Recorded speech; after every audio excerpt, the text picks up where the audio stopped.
When one thinks of this magnificent country, one cannot help but envision the Wanli Changcheng, the Great Wall. It once stretched like a mighty dragon across 4,000 miles of China. Welcome.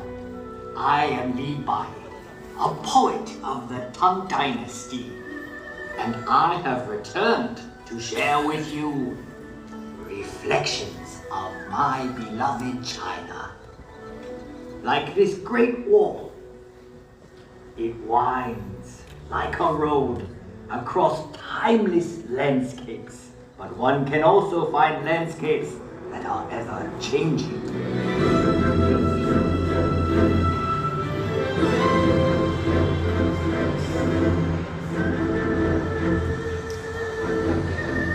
Shanghai, a city forever reinventing itself. Vibrant, sophisticated, romantic.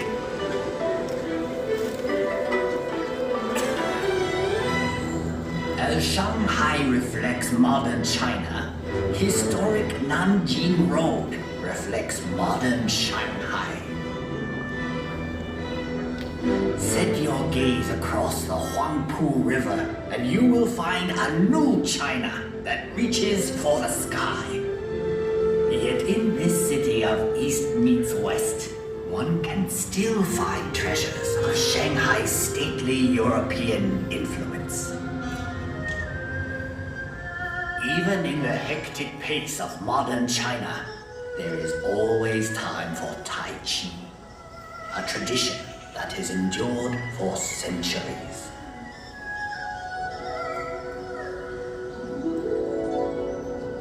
Up here on Huangshan, at the Sea of Clouds, painters and poets like myself have been inspired for generations.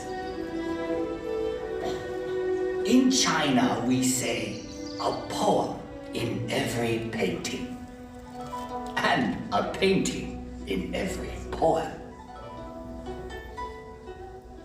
We have had a long history. Much of it has been recorded in this fashion.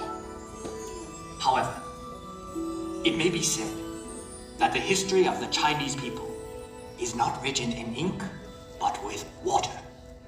The mighty Yangtze River.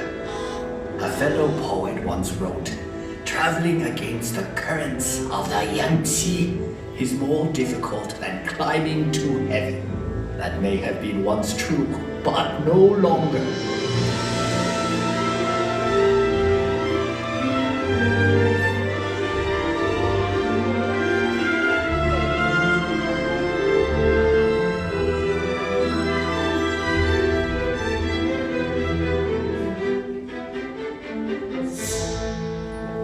The course of this great river, through mountains and valleys, touches the lives of 500 million Chinese.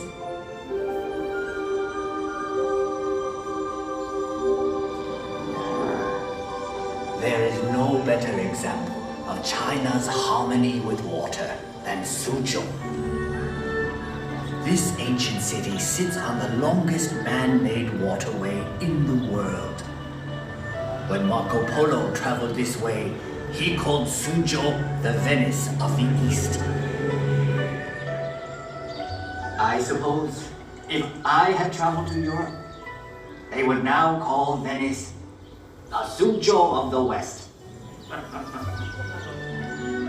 So vast is China that even within her borders are many exotic lands and contrasts. From the serenity of Heavenly Lake to the busy night market of Urumqi.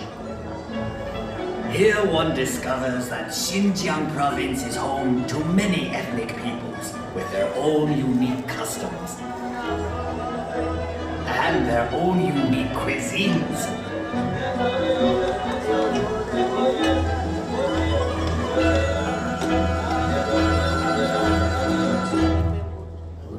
Out here in the Gobi Desert, one still finds travelers on the ancient Silk Road, the same road that over 700 years ago brought Marco Polo to these very gates. The gates of Jiaoyuguan, the extreme western end of the Great Wall.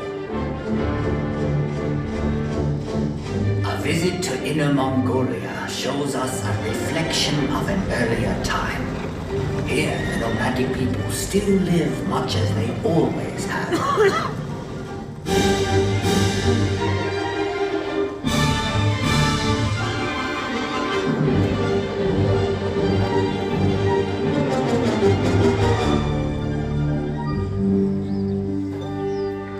Far to the south is Yunnan province, home to many of China's national minorities.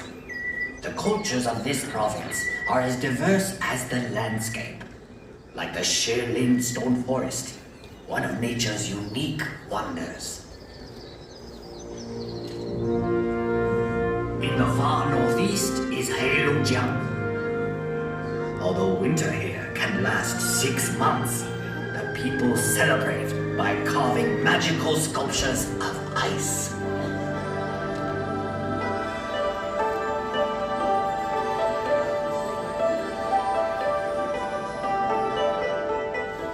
Macau. After 400 years, this exotic land of Portuguese charm is once more within China's borders.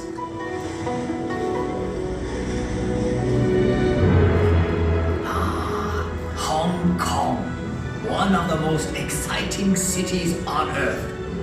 A city steeped in Western culture, but still uniquely Chinese.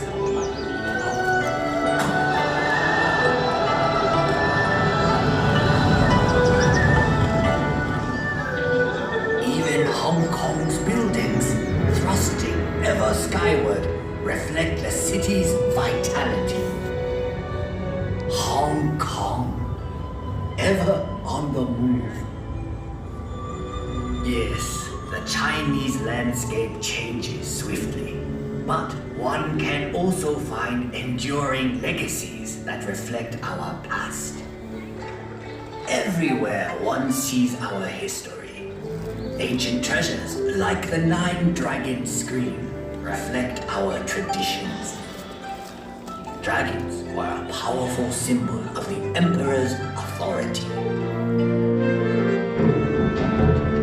For centuries, the tombs of China's emperors have been watched over by these remarkable warriors of terracotta and these figures of stone. And for 800 years, this intersection of 3 rivers has been protected by a silent sentinel, the giant Buddha of Lishan.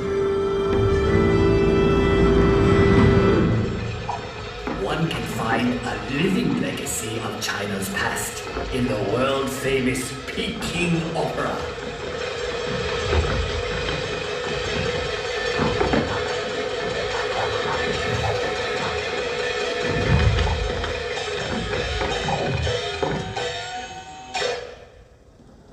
In the center of Beijing is perhaps China's greatest legacy, the Forbidden City.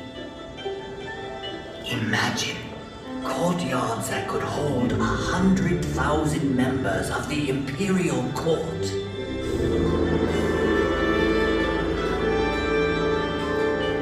For 500 years, this vast walled city was the home of 24 emperors, the sons of heaven. But today, all the world can pass through this gate.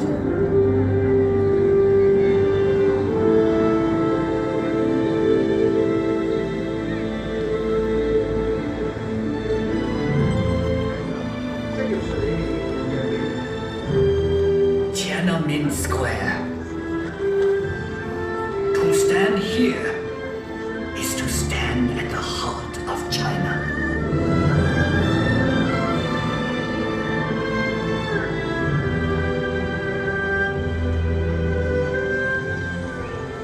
Beihai Park was once a playground for the Emperor, but now it is a playground for all of China.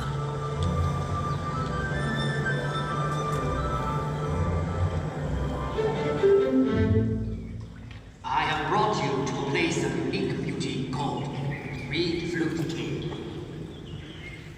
The same forces that shape these pillars of stone have done a more remarkable job directly above us.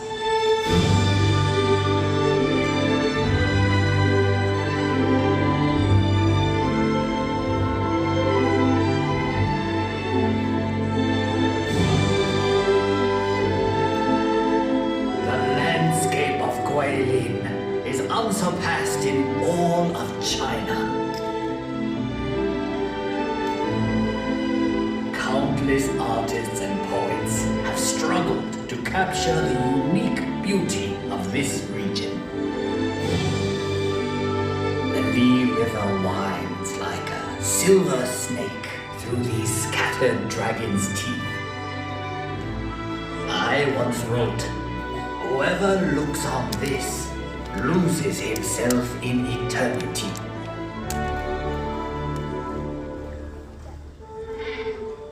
We have seen many reflections of China, but the true face of China can be found in our people.